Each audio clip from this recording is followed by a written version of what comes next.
విద్య ఖచ్చితంగా గూడా లభిస్తుంది. మంచి ఉత్తీర్ణత పొందగలుగుతారు.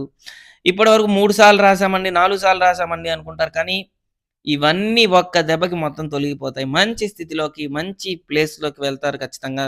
చదువులో అన్నిట్లో గూడా మంచి స్థితి కలుగుతుంది. అన్ని రంగాల్లో వారికి కూడా మంచి విజయం సూచిస్తూ ఉందన్నమాట. సహజంగా వీరికి అర్ధాష్టమ శని ప్రభావం చేత ఎన్నో ఇబ్బందులు పడి మరి చైత్రమాసం మొదలు పెట్టుకొని వైశాఖం, జ్యేష్టం, ఆషాఢం, శ్రావణం, భాద్రపదం, ఆశ్వీజం, కార్తీకం, మార్గశిరం, పుష్యం ఇన్ని మాసాలు ఇబ్బందులు పడి ఇక నుంచి మంచి యోగ్యంగా సూచిస్తూ ఉందన్నమాట వీరికి. ఈ మాఘమాసంలో శుభకార్యాలు తలపెట్టుట మంచి జరుగుతుంది.